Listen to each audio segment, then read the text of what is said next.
잠언 11장 17절부터 21절까지 말씀 봅니다. 인자한 자는 자기의 영혼을 이롭게 하고 잔인한 자는 자기의 몸을 해롭게 하느니라.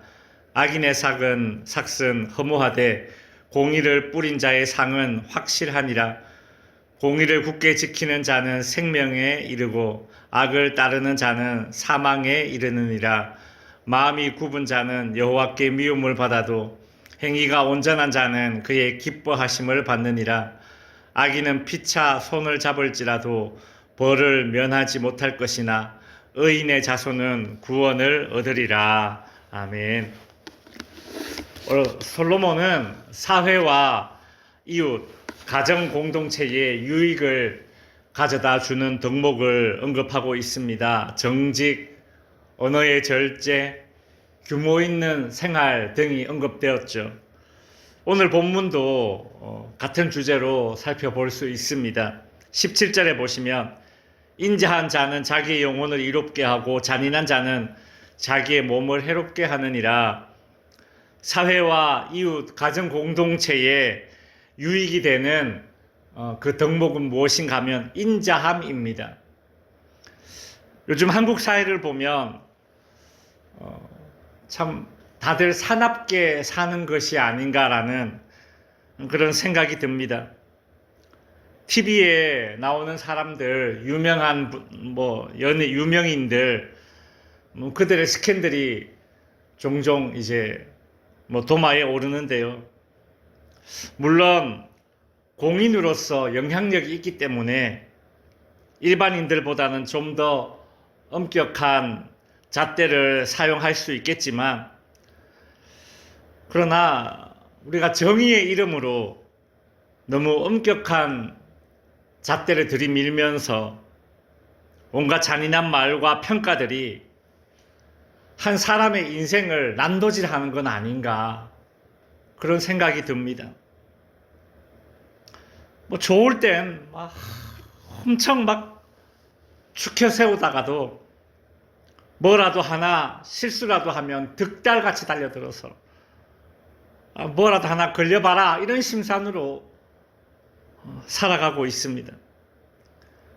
어떤 상상이 드냐 하면 그 하이에나 떼들 있잖아요. 하이에나 떼들 막 달라들어서,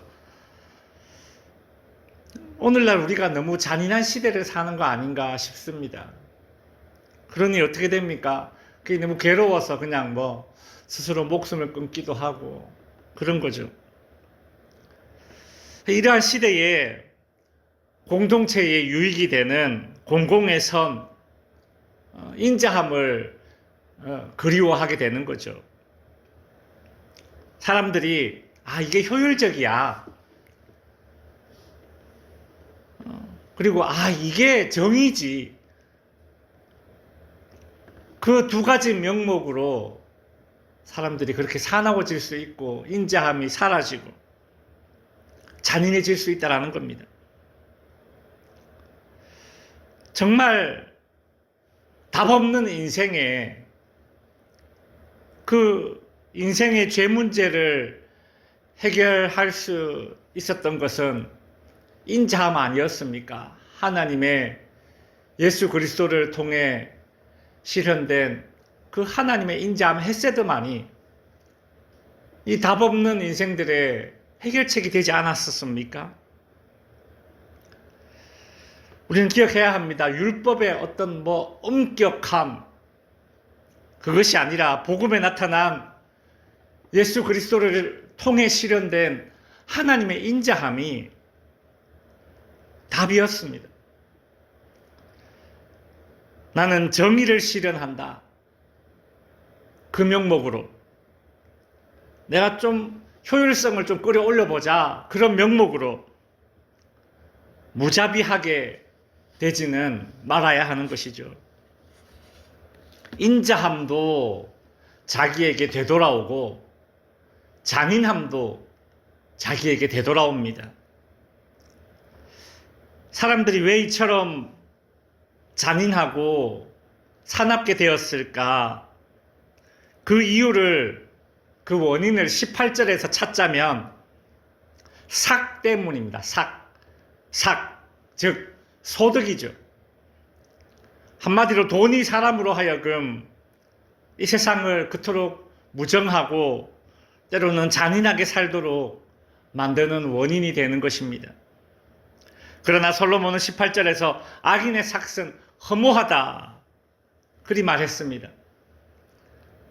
이 구절을 히브리어로 직역하면 악인의 삭은 실제하지 않는 속임수다.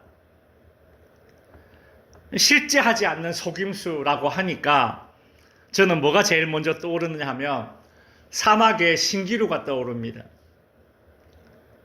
사막에서 신기루를 쫓다가는 결국 허무하게 죽게 되겠죠. 무정하게 잔인하게 살면서 정의를 추구한다, 효율성을 높인다는 명목으로 잔인하게 살면서 내 소득을 추구하지만 결국 그 소득은 신기루라는 것입니다. 최근에 우리나라에서 지금 핫 이슈가 쿠팡 사태 아닙니까? 그 사람이 일하다가 과로사로 쓰러졌는데 그 사장이라는 사람은 그 사람이 왜 열심히 일하겠어? 열심히 일한 흔적을 지워라. 그렇게 머리를 굴리는 거죠. 그렇게 해서 수십억, 수백억을 이렇게 이득을 취했을 거 아닙니까? 솔로몬이 보기에 그런 것을 신기루라는 그렇게 얻게 되는 그 소득과 거기에서 누리려고 하는 행복은 신기루라는 것입니다. 악인의 삭은 허무하나 의를 뿌린 자의 상은 확실하다. 허무함과 확실함 얼마나 대비됩니까? 그죠? 인자함, 친절함을 뿌린 사람은 그의 인생에서 신기루가 아니라 실존하는 오아시스를 통해 얻는 행복을 누릴 것입니다. 즉 소득을 위해 21절에 보면 악인들은 힘을 모으기도 합니다. 악인들은 피차 손을 잡을지라도 벌을 면치 못할 것이나 의인의 자손은 구원을 얻으리라. 이 악인들이 힘을 모으는 것, 연대라고 하죠. 악인들의 연대입니다. 힘을 모으는 것, 연대. 근데 이것이 사회의 공공선이 되기도 하고 때로는 공공의 악이 되기도 합니다. 창세기 11장에 나오는 바벨탑을 쌓는 현상들을 한번 생각해 보십시오. 그죠?